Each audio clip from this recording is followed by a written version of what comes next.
2 nights ago, we played a D&D campaign that was amazing, but our DM put the entire Cullen family in it, and I'm still not over it.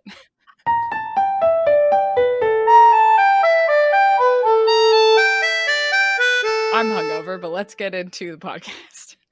Welcome to Midlight Crisis, a real podcast hosted by 3 grown adults revisiting books from our teens, and it's totally cool. So, I'm Sophie. Hello. And my randomly generated YA title of the day is A Game of Chefs and Words. Oh. Which I feel like is just every cooking reality TV show. Yeah. Like, what's that one? Chopped? Is that where they have, like, oh my god, I love Chopped. 3 ingredients that they have to use? Yeah. Yeah. I think this is the description of Chopped. Yeah. It sounds like a mobile game that goes viral and everybody plays it on their phones, but only on their phones. Like Fruit Ninja. Yeah, or like Words with Friends, but Words with Chefs. Words with Chefs. You get matched with a chef, and you have to do better than them. Yeah. Or you play Overcooked with a bunch of coworkers, and you all end up swearing at each other. We've never done that. No. Good book, Sophie. Yep. Good book. Who are you two, my co-hosts? Give me your names and your YA title names. Hello, I have slept for 10 hours and still very sleepy, but my name is Sam, and my randomly generated YA title today is The Mockery of Pirates and Bone, and I promise this time it was randomly generated. Wow. I didn't pick it. Wow. I know. That's very good. That's would read really, that book. I would read the hell out of that book. I know, right? That's got that, like, Loch Lamora, like, Six of Crows, Shades of Magic kind of feel to it. Yeah. Yep, right up my alley. Yep. Yeah, absolutely. The mockery part is what puts it up Sam's alley. Yeah. Also the It's pirates. Banter. I live And for the pirates. banter. Who are you, third host? Oh, me. I'm Hannah. And I'm going to give my YA title name in a slightly backwards fashion, because there was at one point several of us and some of our other friends talked about opening a cafe where we had, like, jellyfish and little aquariums in it and how cool that would be. And my YA title for this week is A Cafe of Book Nerds and Tiny Sharks. Holy shit. So it's manifested. We're gonna open this cafe full of book nerds and tiny sharks. God, I would be so down. Guys, I have it all planned out. You just make the tables out of big square tanks that have sandy bottoms, and they all have upside down jellyfish in them, and it would be so easy to take care of. Mm-hmm. It would be. Anyway, don't steal my idea. Well, great. Now we go into the rest of the podcast, which is where we actually talk about Twilight and Midnight Sun. Let's hear what this week's Twilight chapter was about. Yay, Twilight! Okay. The enthusiasm is overwhelming.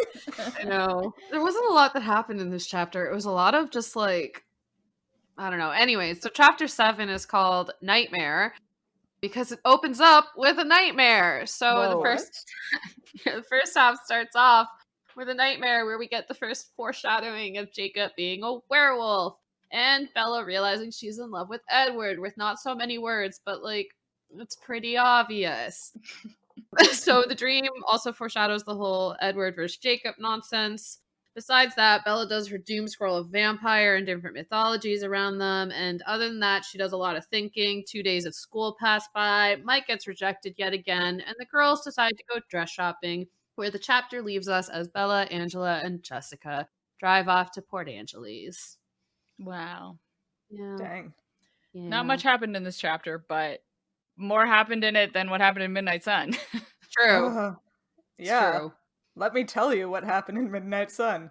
This chapter was called Ghosts, and the chapter's opening line is, I did not see much of Jasper's guests for the 2 sunny days that they were in Forks, which is just a kick in the teeth to our previous predictions and, like, all of our excitement and hope from last episode, and it made me really mad. I had to close the book after that first line.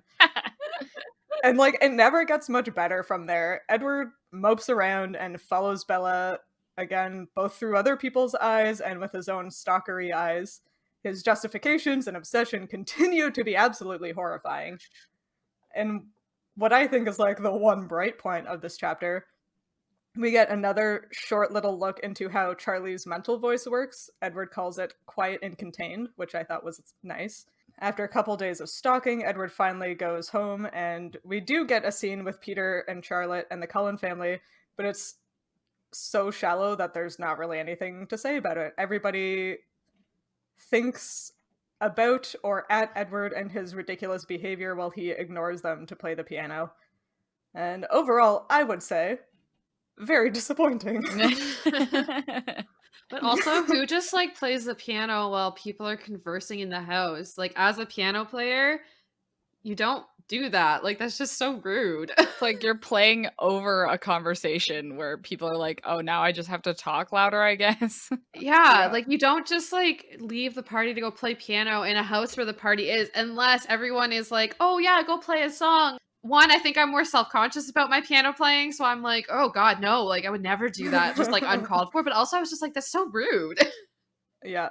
I mean, everything Edward does in this chapter, at like its most generous, is rude.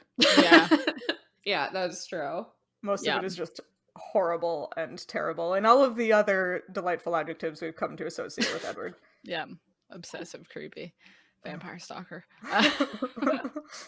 Okay, the one thing I really want to talk about first is, was this Twilight chapter for anyone else just like an absolute trip, with Bella like having a CD player, like having to dial up internet to get in. Like so many things about this was like, yeah, she like put on her headphones and plugged them into her whole ass CD player to fall asleep to, and then would just listen to the CD over and over on repeat. And I was like, I am going on a journey back to 2005.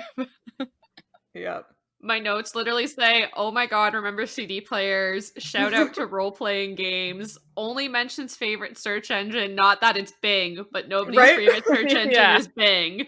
And those were like my first 3 notes of that section, and it was just like, it was wild. There's so few albums that like I like all the way through that I can't even remember that time where, yeah, you have to listen to a whole CD and nothing else. You can't make playlists. Oh, do you remember burning CDs with playlists? Yeah. I have just like a vivid memory, which I think would have been around when Twilight came out, of the Green Day album, American Idiot, coming out, and me just doing this, like where I just listened to it on repeat, lying down somewhere. Yeah. I did that with Avril Lavigne's album, the one with Skater Boy on it. That was the first CD I ever owned that was mine and not my dad's. Yeah, I think American Idiot was the first one I owned too. I love the progression of Bella listening to this CD over and over and over and being like, I hate it. Okay, some of these songs are okay. This is actually fantastic. I'm gonna write to my stepfather and like ask him more about this band because I really like it now. And I'm like, yeah, that's that thing where you like force yourself to listen to or watch or whatever something so much until you like it. I did that with Copy. I did that with a lot of CDs, like the same thing. Like I'd be like, oh, I like this one song, but I have to listen to the whole CD. And then eventually I just liked the whole CD. Yep. Yeah, I went through this phase, like, or I was that typical, like, I liked Britney Spears, out like Hilary Duff, all those things, but it was cool in my middle school to like Good Charlotte and Simple Plan. And at first I like didn't like any of it, and then I listened to it so much because like everyone was talking about it, and now I like literally exclusively listen to punk, hard rock, screamo music. Can we just talk about the Nightmare for like 2 seconds? Yes. 100%. My first note is, don't love this, so ham-fisted. Yeah. Like, could it be any more obvious? Oh wait, Seriously. That's Avril Lavigne. It's like with the last chapter, I don't remember it being so explicit so fast. That like, Edward's a vampire and Jacob's a wolf. It's like, oh my god. From what I remembered, I thought it was that there was a wolf there that reminded her of Jacob. Yeah. For some reason. But no, it's literally Jacob turns into a wolf in her dream. Yep. Yeah. Just Foreshadowing, I guess. I think Is it it? happens a lot in these Well. series because, like, I also thought the same. I was like, I didn't think it was this in our face. Like, oh, this is what's gonna happen. I remember it. I remember kind of being surprised by it in New Moon, but I've done the same with like Throne of Glass. I remember reading the series for the first time, and I was like, oh my god, like shocked by everything. And then when I reread it, I was like, oh wow, a lot of this was really obvious. Yeah. So It was just light and dark, and like Edward was in the light, and then Yeah. Jacob was in the dark. yeah, And I don't know why Mike was there also in the dark. Oh, Like, yeah. that didn't make any sense to me. Like, it was like, oh, if you go into the forest with Jacob, right? Like, then you're going to be human, right? Or you're going to be with the humans and Mike. And I guess maybe that's what it was trying to Maybe? convey. And just I the don't know. like, Bella being like, oh, but I want to be in the sun. Which, as why she's going towards Edward is. which makes no sense. Edward Yeah. with his skin faintly glowing. Yep. Oh my god. Jesus. I know.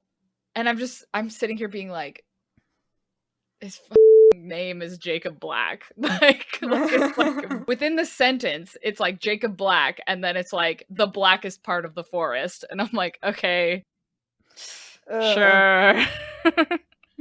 It's so contradictory to how, I don't know, most of the time werewolves and vampires are portrayed, because normally it's like the werewolves are the protectors and in the good and the light, not the dark, and the vampires are like the bad. I don't know. It's Yeah. all so friggin' messed up. It's a weird pet peeve of mine when people get into like the light and dark Yeah.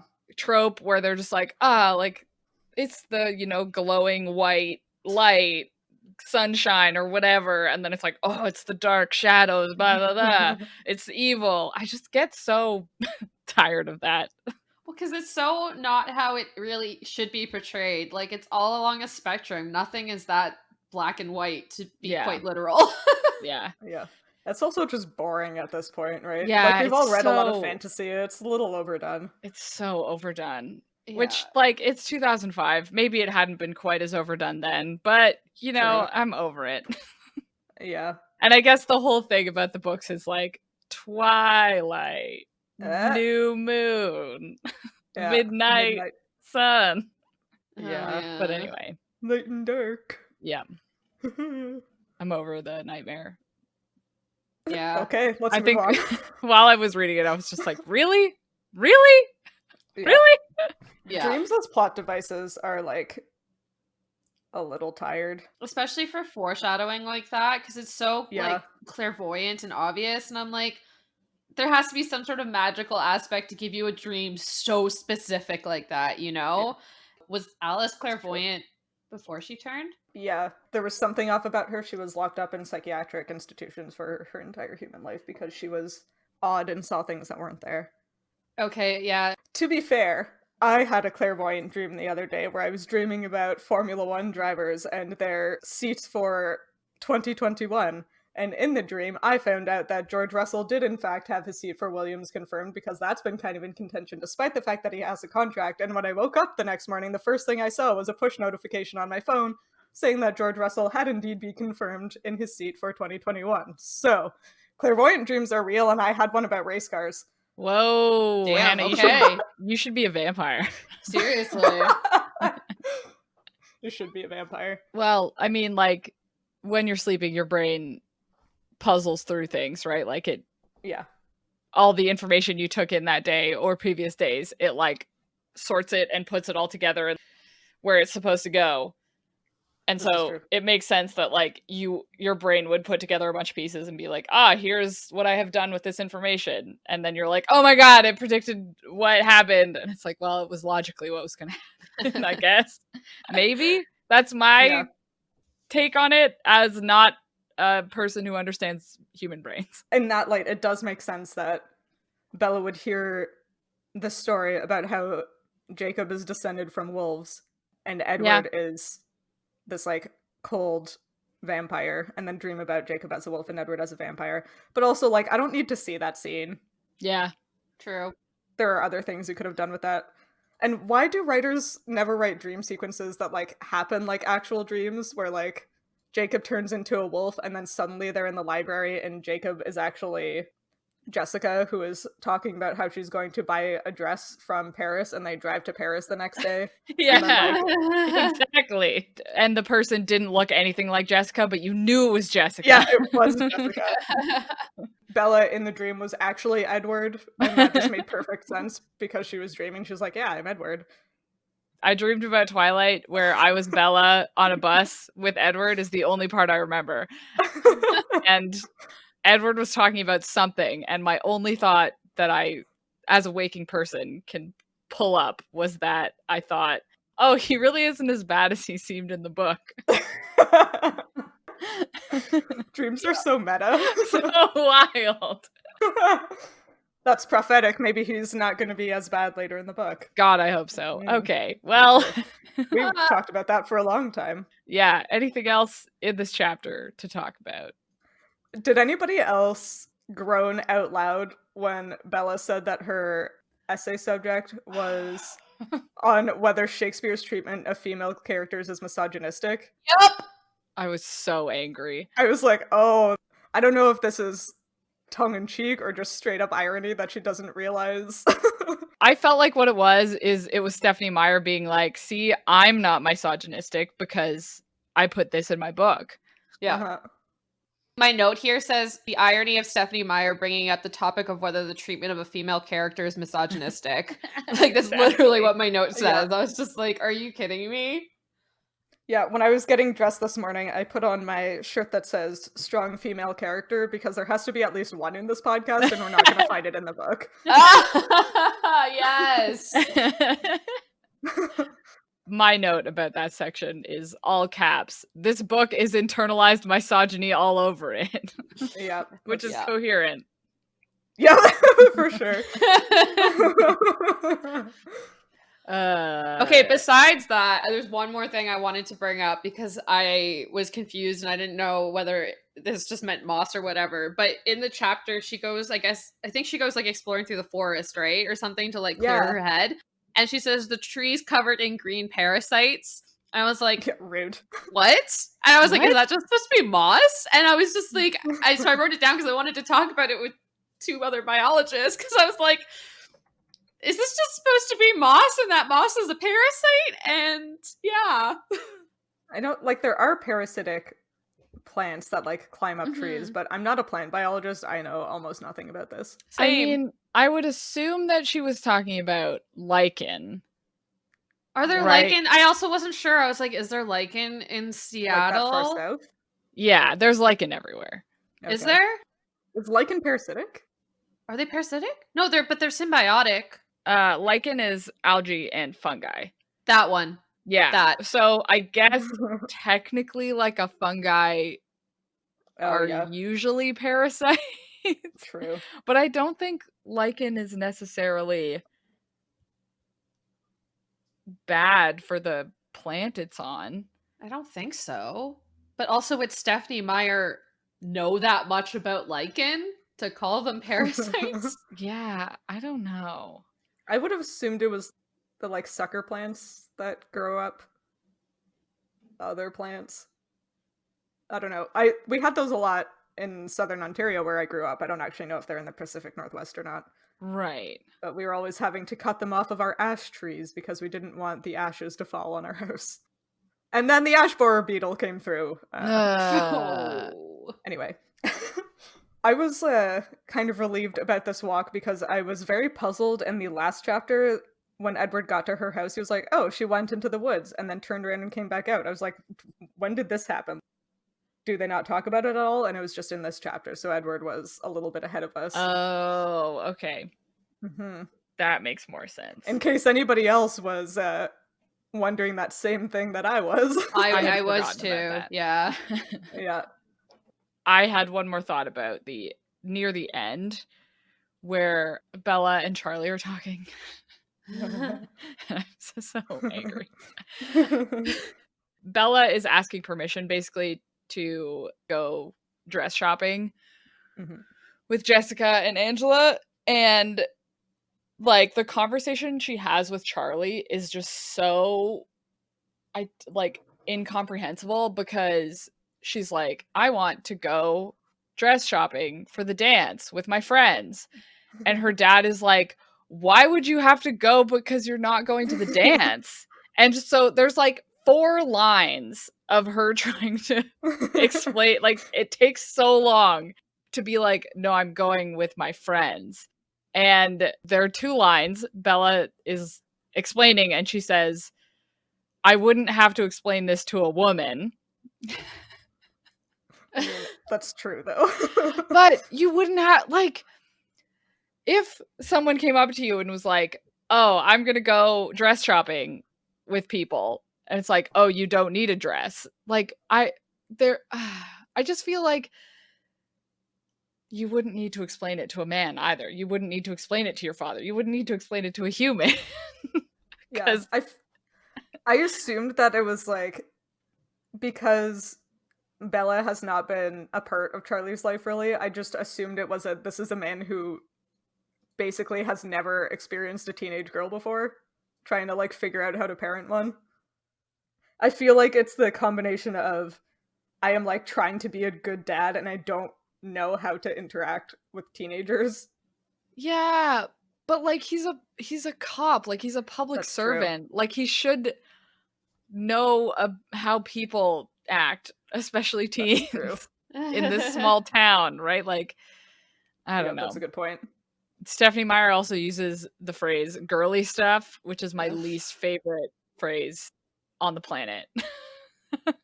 There's just like a lot of deep-rooted sexism in this book. Yeah. Yeah. Sorry, Stephanie Meyer, for your deep-rooted sexism. must make life very hard. Well, do we want to talk about Midnight Sun a little bit? Yeah, let's do this. Oh. There's a point where Edward is stalking Bella, and I realize that doesn't clarify anything because that's what he does the whole chapter. Yeah. But at this particular point, he's in the woods and he's like watching Mike Newton trying to ask Bella out, and Bella will like redirect him. But Edward is watching this happen from Mike Newton's perspective. And when he tries to ask her out, Edward says, I accidentally uprooted the young spruce tree my hand was resting on. And first of all, like, that sucks. But second of all, I had the most vivid flashback memory to the time I was buying my podcasting mic off of a guy from Kijiji. And when I showed up, he was very attractive and I was caught off guard and I dropped the microphone on the floor 3 times. Oh my god. And I was like, I mean, I can understand losing control of my physical capabilities because you're like, oh god, what do I do? On that note, I was so mad when it was just like at the end, Bella finally convinces Mike, oh, Jessica's into you, like go after that. And him just being like, oh, she's got good boobs too, or something like that, or better boobs. And I was bigger just like, than Bella's. Oh my god. Like so teenage boy, but also I so didn't need to get inside that head. Yeah, I can forgive Mike because like whatever, he's young and dumb. I've said it enough times. I have a little bit more compassion for Mike's idiocy. But I was just like, I didn't need that. I didn't need to read that. I didn't want to read that. I hate being in Edward's head. I hate possibly more being in other characters' heads. Yeah. I agree. Especially because the other characters have nothing nice to think, ever. Yeah. Except Esme, whose only thought is, Edward is happy, so I am happy. And occasionally Angela, whose thoughts seem to just be, I am nice. Yep. And nothing else. Yep. It's like, this is just, everybody sucks. The only one with logical thoughts is Emmett. Yeah, Emmett's, when Edward shows up back at the house where, like, his family is hanging out with Jasper's friends, Peter and Charlotte, he walks in and, like, everybody's thinking things at him, most of which are uncharitable towards Edward. But Emmett's is, you're pathetic. I can't believe you missed the game last night just to watch somebody sleep. Like, yeah, Emmett gets it. Like, the heck, Edward? Literally the only voice of reason. Do all vampires have, like, some sort of magical skill? No. Okay. No. Why does everyone in Carlisle's family have one then? There's 3 of them who do, out of the 7. Yeah, Emmett and Rosalie don't. Yeah, Emmett, Rosalie, and Esme don't. Yeah. if I remember correctly, I was thinking about this, magic powers included in this, but like becoming a vampire exaggerates the traits you had in life. Yeah. For like Jasper, who apparently was very empathetic, it turned into magical empathy. And I know it's like a thing with the Volturi and some of the more militaristic vampires. Like they mention Maria, who turned Jasper into a vampire. They will specifically seek out people who they think will have magical vampire traits. Yeah. But I think it's fairly unusual. Yeah. But like, do other vampires know? Would Peter and Charlotte know that Edward can read minds? Because like, then wouldn't they be more careful about what they were thinking? Probably. Yeah, I don't know if they've been told. No, I don't think there's like an inherent like magic radar for vampires. I think you still have to like tell people what the power is. Yeah, but I would assume Jasper would have told them, or like I would assume so. they've been friends for so long. You think that's something that would come up at some point. Oh, hey, my brother can read minds, so like, Right? watch your thoughts. Like, Yeah. I don't know, if that was me, I would warn my friends. Oh, me too. I would just tell my friends not to come over. I'd be like, well, go to your place. Yeah. Where my brother can't listen to your thoughts. Yeah. Yeah, seriously. I'm also changing subject. I am Okay. so annoyed that Bella is reading fucking Jane Austen because it's just like, Of course yeah, of she is, course right? she is. Yeah. Because it would be something that Edward would like. And it's like, oh, she's like this old soul, you know, reading not like these. the other girls. Yeah, reading these like Jane Austen books instead of Twilight, like most teen girls. I would have just been so much happier if Bella was reading like Vampire Academy or 100%. If she was reading like Gossip Girl or something, just like super quote unquote chicklet. Like... Yeah. Yeah, Gossip Girl or Pretty Little Liars. I think both of those were like out before Twilight was. Or Aragon. I was reading Aragon at about well, a couple years before, I think, but like that would have been so funny. Wouldn't it have been great? Oh man. Such an opportunity. Missed opportunities. Oh, missed opportunities. Yes. This whole chapter is one missed opportunity. I've still never read a single Jane Austen book. I won't lie. I love Pride and Prejudice, but I have never read the book. I read it once and it took me like 4 weeks. Yeah, no, thank you. I'll just rewatch the movie. I don't think I liked the movie either. I liked the movie. I might like it now as an adult. I was trying to be like Bella and like read these classic things so I could be like a 13, 14-year-old girl and be like, yes, I read classic literature. And every time I tried, I was like, I hate this. I want to read Aragon. Yep. I mean, watching the Pride and Prejudice movie was my first taste into the enemies to lovers trope. So, hey. It's in there. Yeah. It's there. And it started this whole thing. Pride and Prejudice is such a good example of that because she's like, wow, he's a dick. And then she hates him until the end of time, basically. Yeah. Great. And then he's like, wait, she's cool. And then he's like, damn it. I fucked up. Yup. I made a mistake. Yeah. It would have been great if like Bella was reading some like fantasy or horror or something, and that's where she got Edward as a vampire ideas. Yeah. I feel like that would have been fun. Yeah. She could have been reading Anne Rice. Anne Rice is like your classic vampire novels. Interview with the Vampire definitely was out at the time Twilight was written. Yeah. Or I mean, if Bella reads like highbrow classical literature, she should have read Dracula, right? Well, my theory is that there isn't a lot of media about vampires in this version of the world. Yeah. Oh, maybe.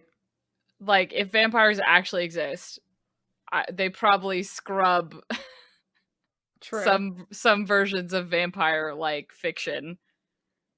But like, there wasn't enough vampire stuff for her to like do a bunch of research and come up with a bunch of vampire like subspecies and stuff, right?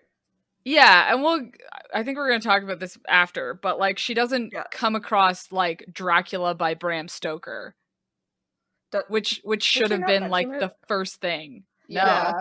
No? For some reason I thought it was mentioned. My bad. No, it wasn't. Yeah, like she has to go like deep into folklore to figure out what a vampire is. So, yeah. Yeah, that's interesting. So I think, yeah, as much fun as it would be if it was like she's reading Interview with a Vampire.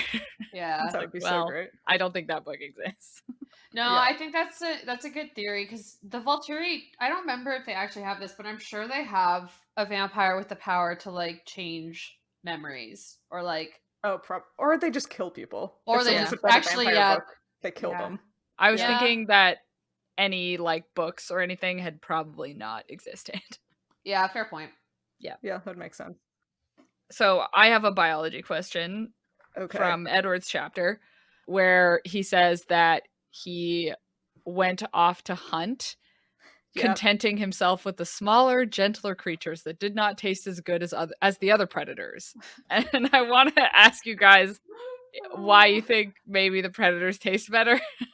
I literally had that written down. I wrote, Yeah. like, why do the smaller, gentler creatures not taste as good as the predators? Yeah. I wrote a bunch of question marks and then bioaccumulation.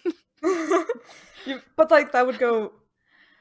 do vampires like the taste of toxins, then? That's right. Maybe it's like, if you add salt to something, you're like, oh, this tastes way better. And so it's like bioaccumulation is like, yeah, add mercury, and it's like, oh, it tastes so good, though.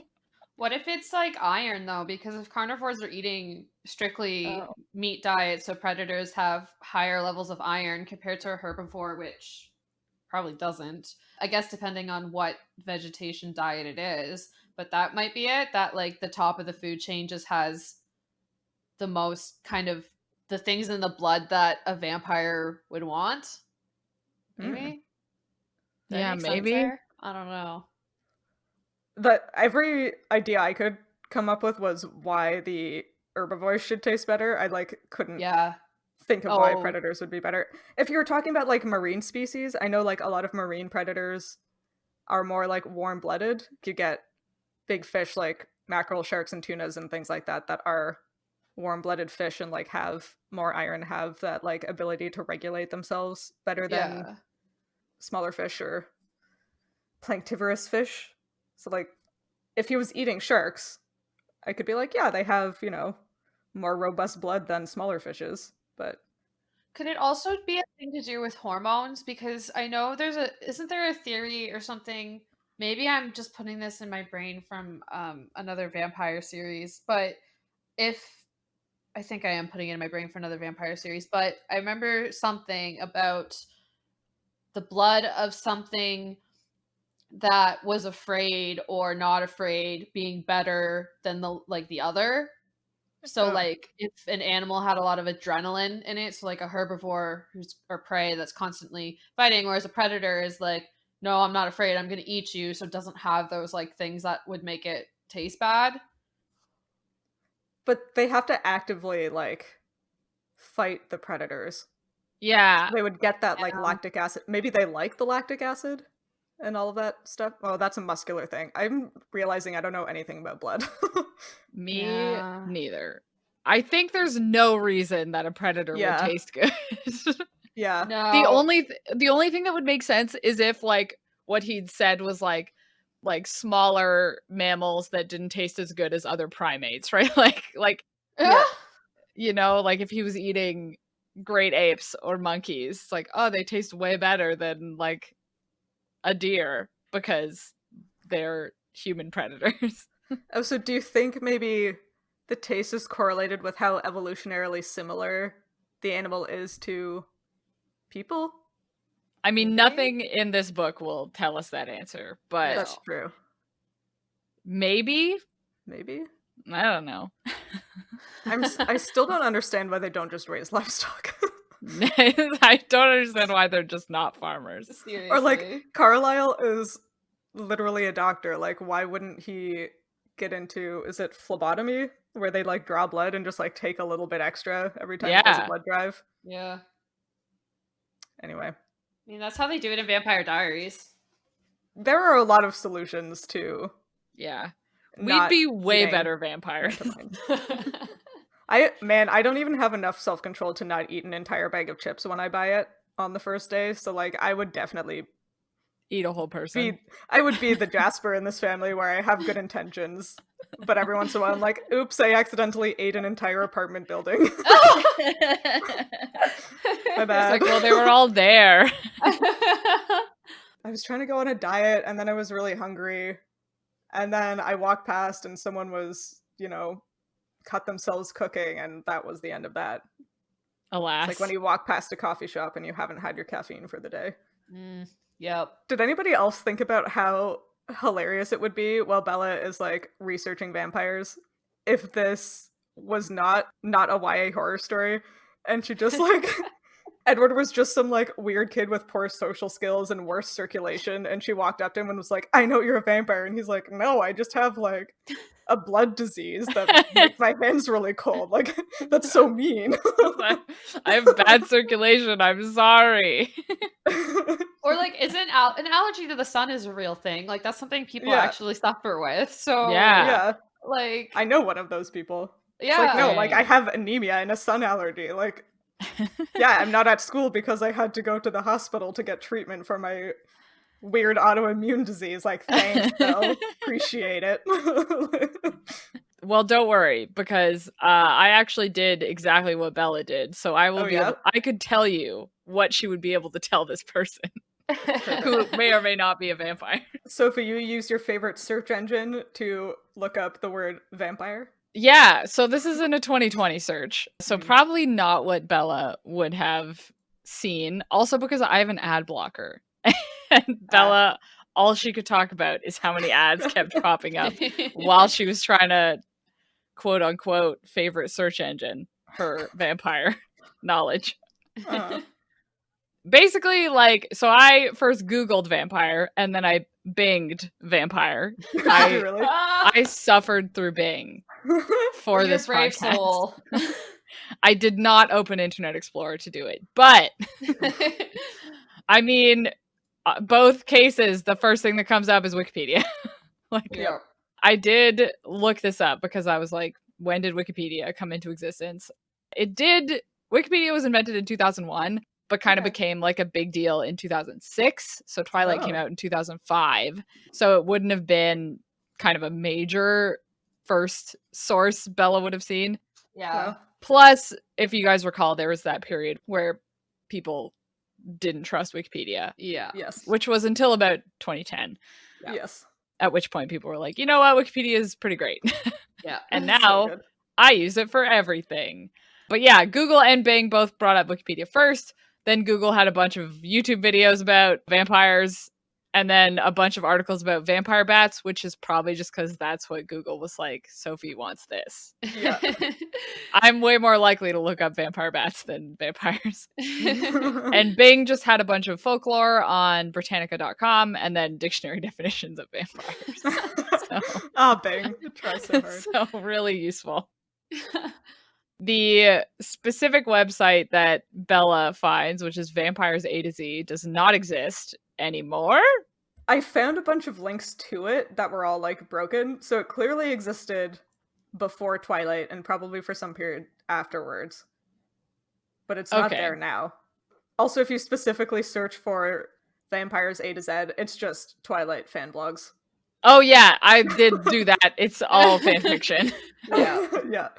Before we go into like what we all looked up, really, what vampire lore did you guys know before going on a deep dive? Do you want to start us off with that? Yeah. I can go first. I mean, I would say it's all from like fantasy novels or YA. The Twilight type vampires or the True Blood vampires probably would come to my mind first, but I have read quite a few fantasy, like adult fantasy novels where they're like much more monstrous vampires. So, the two major types. One where it's like, oh, they're very suave, charismatic humans who run nightclubs or whatever. And then the other side where it's like, oh, they're like actual monsters who kill people. Huh. I realized in doing some of this research and like thinking more deeply about Twilight that almost all of my knowledge about vampires is just from cultural osmosis. Other than Twilight, I read part of Dracula and Hawks Harbor, which I mentioned in a previous episode, which is like classic evil vampire who sleeps in a coffin. And then I was briefly very into the UK Being Human series, which has, again, like the kind of Halloween vampire with the fangs where they suck blood and like can't get into your house unless they're invited over the doorstep. But other than that, all of what I know about vampires has just been like stereotypes. You stake them, something about garlic. They have fangs and wear capes and come from Transylvania. Like, Yeah. That's basically all I got, Yeah. which I was kind of surprised about when I started thinking about it. Yeah, because I feel like so many series have like just a vampire in it, or reference, like it doesn't even need to be a main character or like the main plot points, but there are just so many vampires everywhere. What about you, Sam? Well, my first vampire experience was obviously with Count Von Count in Sesame Street. You know, I have to count that. No, I'm kidding. I'm not kidding. I forgot about him. I know, right?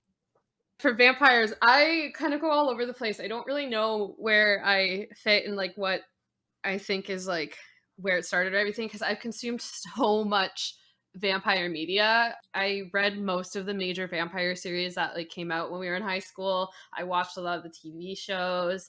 And then I recently went to the Bloodsuckers exhibition that was going on at the Royal Ontario Museum and learned a little bit more there, and like some of the animals that influence a lot of these mythologies in cultures. Like, you know, there was some in some African tribes. It was like this lemur-like animal that they put into this like vampire story. I thought that was super interesting.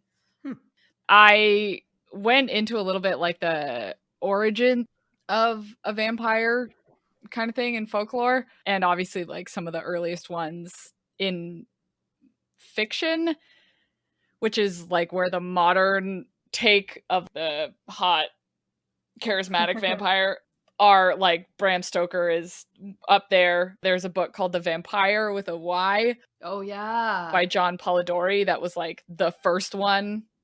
Oh, when was that? The first touchstone. That's 1819. Wow. Yeah. And then Bram Stoker was 1897. Yeah, as like the quintessential one. Huh. Yeah. I looked a little bit into the origin of vampire mythology as like a human experience, very shallow level, but it has existed in some sense throughout all of human recorded history. In almost every single culture, there is some sort of blood-sucking undead monster mythos, which I thought was really interesting, that this is apparently an idea that is quintessential to the human experience throughout our entire existence. Yeah. Even if you're specifically looking from like an Abrahamic religious direction, there were quote-unquote vampires even before there were people, really. Like, Lilith is considered to be an example of a vampire, and she existed before Eve and the Adam and Eve pairing, so like even the Christians had vampires way before they had anything else, which is wild to think about. That's interesting. Yeah. I never heard that take on Lilith before. I always heard that the take that she was the first demon, but I didn't know that there was also that she was considered like vampire. Interesting. Yeah, so the vampire ethos specifically came out of 18th century Transylvania. Before that, there were very similar monsters all around the world that were like sometimes called spirits, sometimes were demons or devils or like undead monsters, but they all had the same kind of traits that are collectively associated with a vampire. So if you want like specific, this is a vampire, it is in fact from Transylvania, which I thought was a stereotype. Turns out it's not. But like there have been similar beasts in every culture, which is really cool. Yeah, I looked into a little bit the biology of like what might cause people to think vampires, like where some of the aspects of the folklore come from. And it's pretty interesting because a lot of it is like we can only guess, but especially early takes on vampires weren't necessarily the like pale, befanged vampire. They were like ruddy skinned which is like, oh, they've been Mhm. drinking blood, so they're just, I guess, a bag of blood now because they've been drinking it. Or like evidence, so to speak, of them drinking blood, i.e. blood on their face or something like that. If the grave has been opened and the like exposed fangs / teeth.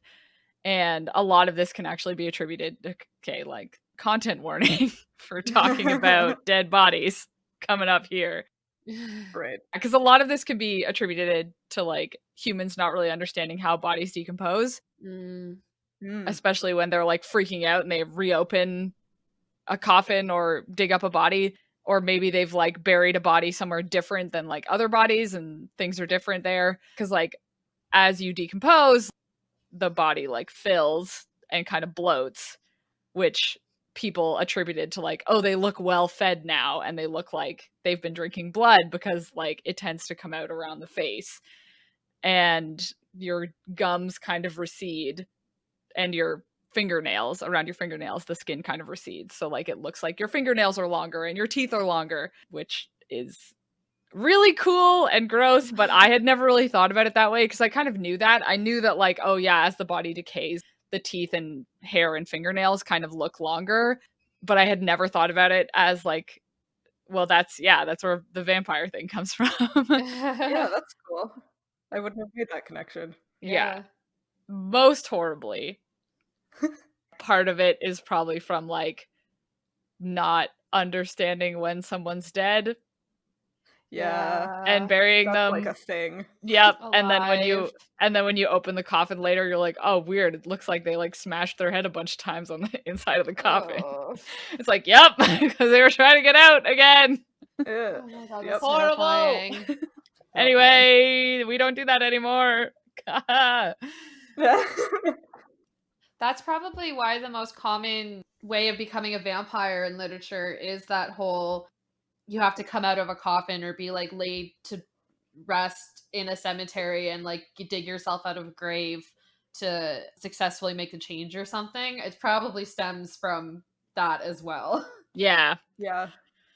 Yeah. There are like so many different ways that people have been like, here's how you make a vampire. Here's Oh how my you kill God, a so vampire. many. Here's the signs of how to see a vampire. It's like, okay, Yeah. we don't even have time for that. Yeah. Pretty much anything, any variation on like they have to die first is usually one.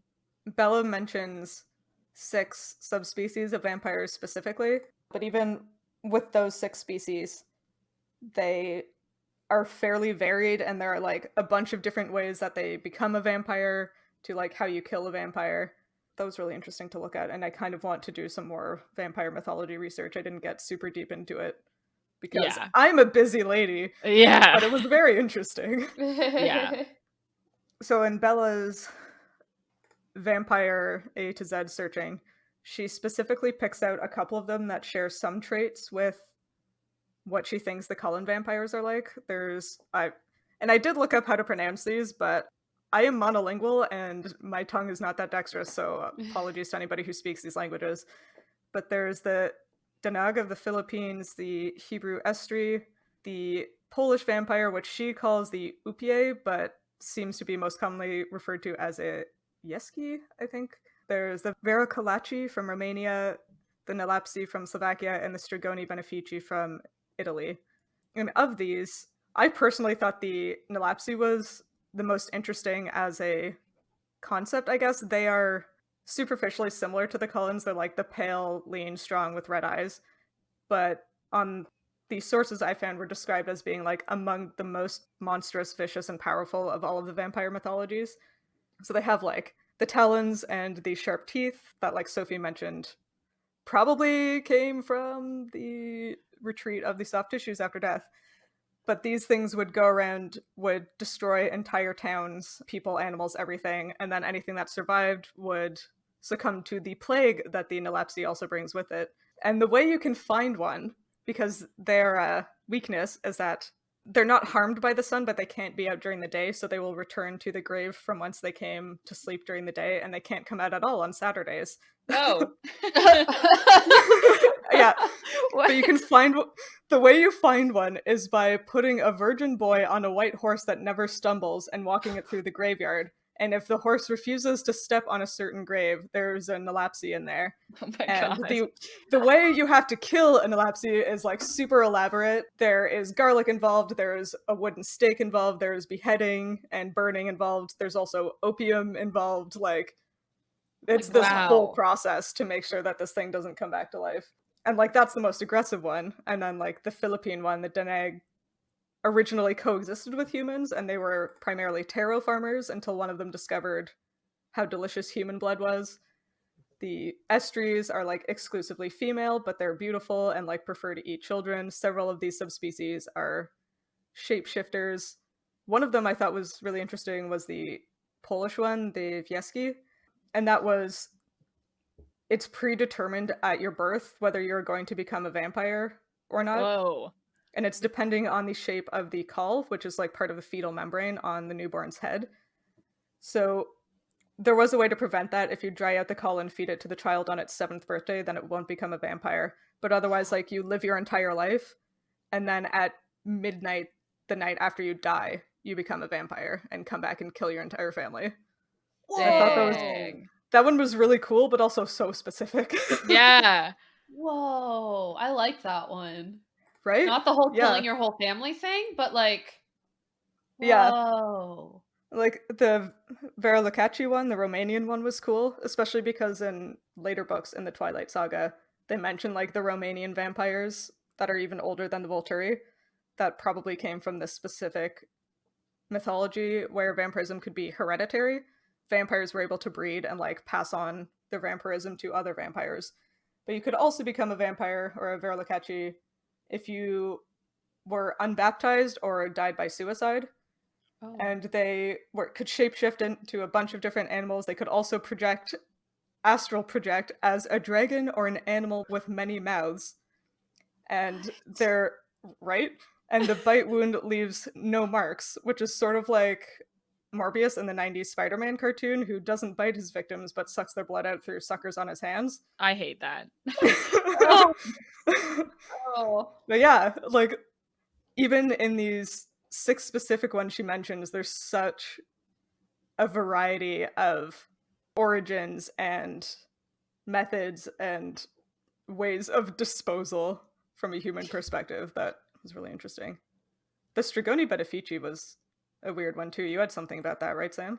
Yeah, so the reason I kind of fixated on this one and only this one in my research was because she described it as the mortal enemy of all vampires because they're supposed to be the good vampires. And so I tried to look up more, and I don't know if you found anything, Hannah, but I couldn't find anything more. But the reason I fixated on this is because in the Vampire Academy series, there's 3 different types of vampires. There's the Morai, which are the good vampires, and then the Dampiers, which are half vampire, half human, and they like protect the Morai. And then the evil vampires are called Strigoi. And so I was like, you have the Strigoni, who are supposed to be like really, really good vampires, and then for me, I think Strigoi, I think automatically bad. And the way you become a bad vampire is if you kill a human and then you automatically turn into like a red-eyed monster. Whereas Morai, they can feed on humans consistently but never kill them. And if they ever drain them whole, then they turn over. So I don't know. For me, I just fixated on that because I was like, did Vampire Academy take from a different mythology that had a similar name origin? But I couldn't find anything, so... I did find some interesting stuff about that one. It's actually the most relevant to the Twilight mythos because it's described as an Italian vampire that opposes evil vampires. And this is specifically Carlisle. Like, she made it up. This is about Carlisle. This type of vampire is Carlisle. Oh. Yeah. Yeah, I was trying to Google it and I'm like, from this description, I know she's talking about Carlisle. Did she make it up? And it doesn't seem like it existed in this form before then. But Strigoni is just Italian for, like, a wizard or a sorcerer, like witch doctor or something. Oh, is it? Yeah, I didn't know that. I mean, according to Google Translate, I did look it up. So it's like the good witch, basically. But yeah, I thought that was fun that she, like, put in this one that she made up among all of these other varied traditions of vampire stories. Yeah, like, I thought that was clever. yeah, she'd at least like done some research and was like, and like, I'm gonna sprinkle in all this real stuff so people who know something will be like, ah, this other one must also be real. Yeah. Yeah, it added some validity to it, which I like. Yeah. It's interesting hearing like how complex all of the different variants of what eventually became like the modern vampire. Yeah. Because part of what I was looking up, it's like, yeah, many of the decomposition things that people were like trying to figure out what was happening, it just goes to show like nobody knew anything about anything at all. And so like the more and more complicated it became to like, oh, here's how you tell if someone's a vampire, or here's how, right? It's like, it's clearly because over time it was like, oh, well, this person became a vampire, so what about them? And then it's like, oh, well, this other person, but when they were born, you know, their placenta, their fetal thing was not in this conformation, so that gets them out, so there must be some other reason. It's sort of like one of my favorite podcasts that isn't ours is Sawbones, and they talk about medical history on that show, and one of the things that comes up a lot is somebody did something and it quote-unquote worked once. So it's like, oh, well, that, like, you cure the bubonic plague by tying a chicken to your sores. And it's like, okay, clearly somebody tried something like this once, and then they probably didn't have the plague. Maybe they just had like an injury that healed naturally. They're like, aha, I put a chicken on it and it got better. Exactly. Like, this is how you cure this. And I bet that's sort of the same thing with vampires, where it's like, well, this thing happened. We can't quite explain it. Yeah, but this other thing made it go away. Yeah, so. But we buried the person upside down and then surrounded their grave in millet. And it worked. They didn't become a vampire. So the reasoning is probably because vampires have to count every grain of millet. Yeah. if they encounter a pile of millet. Yeah. Oh my gosh, I love that one. Which is one of my favorite vampire mythologies. Yeah. If a vampire encounters a bag of rice, it has to count every grain of rice. That's true. Do we ever see the Cullens with a bag of rice? Oh, no. God. I don't think there are any Asian vampires. Is that because Stephenie Meyer is a little bit racist, or is it because they're all stuck counting rice in patties in Vietnam? Probably both. I don't know. One seems more likely than the other, but I'm not going to say which one it is. Amazing. But that's why we say that correlation is not causation. I did have a question to follow up on what we just talked about. Which of like the vampire types or like vampire lore, what's your favorite part or version? So for me, the most important thing about a vampire is like they are human predators, right? And so for me, any version of a vampire that like is the most interesting way to like lure in a human. Ooh, yeah. That like seems biologically probable without having to get into magic. That is the most interesting to me. So for me, sexy vampires, I just think is so...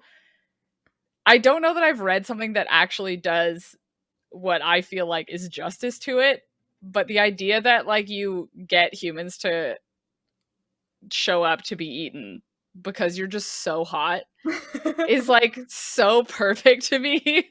Like it's the best predator. It's so funny.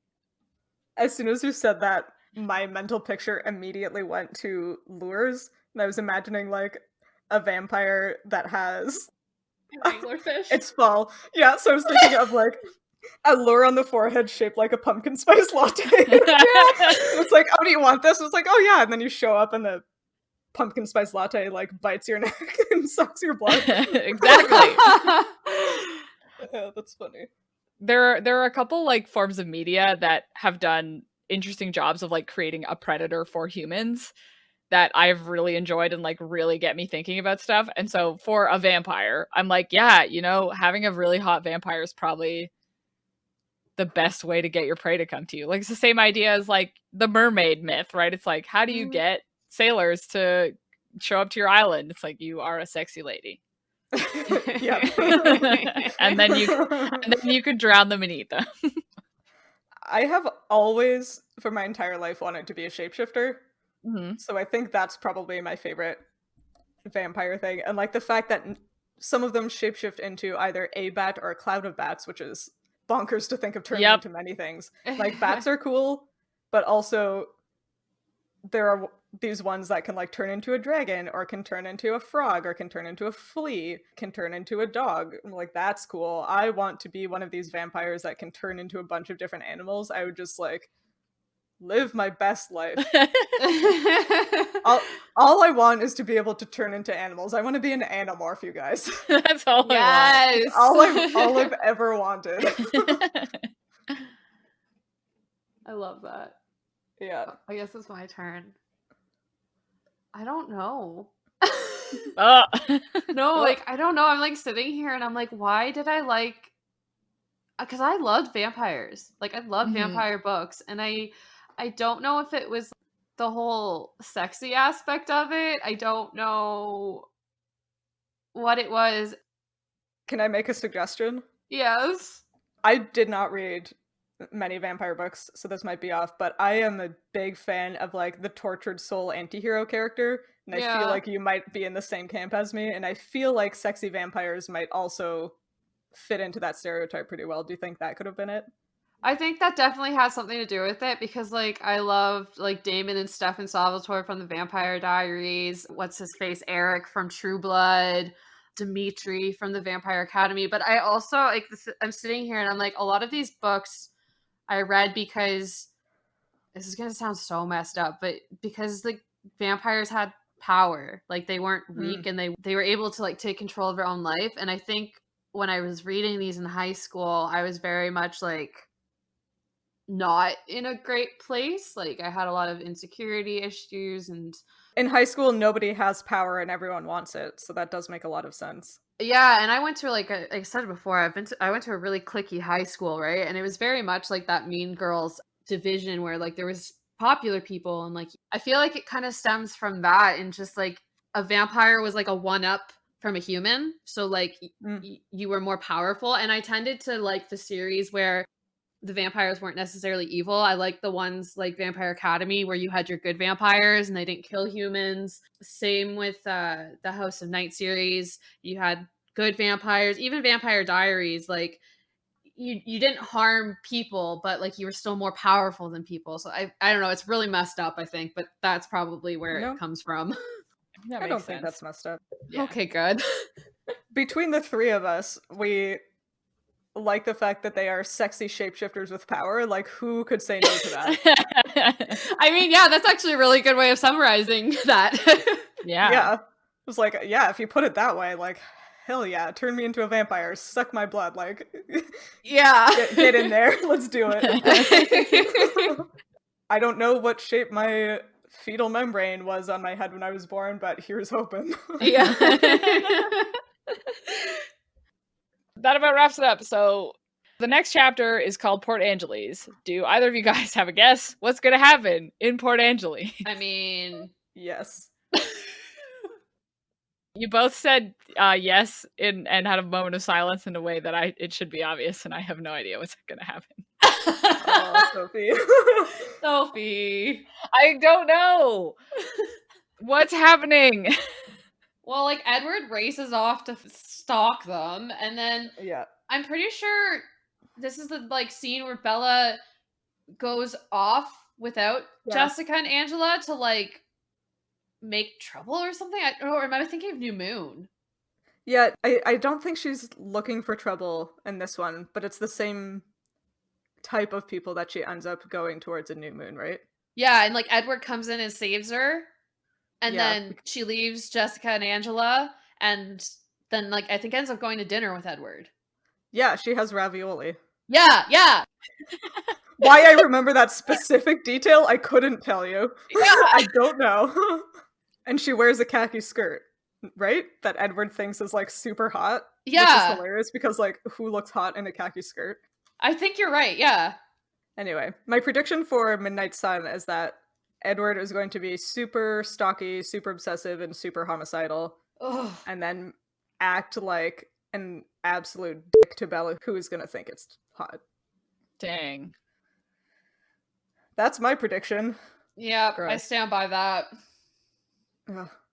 I'm not excited. I think the implication, if I'm remembering correctly, was that, like, the men that Bella runs into outside a bar or in an alley or something, like, want to sexually assault her. Like, that was the Yeah. vibe I got. And I super do not want to read that from their heads in Edward's perspective. Oh God, me neither. Yeah, me neither. So that's fun. Oh. Oof. Trigger warning for us and probably for our next episode. Yep. Yep. Well, that's gonna be great. So if you want to hear that, maybe Hannah can tell you where you can find us. Yeah, wow, that was a good sally. If you liked listening to us talk about vampire lore, consider rating and reviewing Midlight Crisis on iTunes or your podcatcher of choice. You can talk to us and find fun-related content on social media. We are at Midlight Pod on Facebook, Instagram, Twitter, and TikTok, and all chapters of the show thus far are available on our website, midlightpod.podbean.com, and on YouTube. And in the wise words of Edward, like Bella and the rest of us, she wasn't dreaming of me at all. She was dreaming of fictional characters. It's true.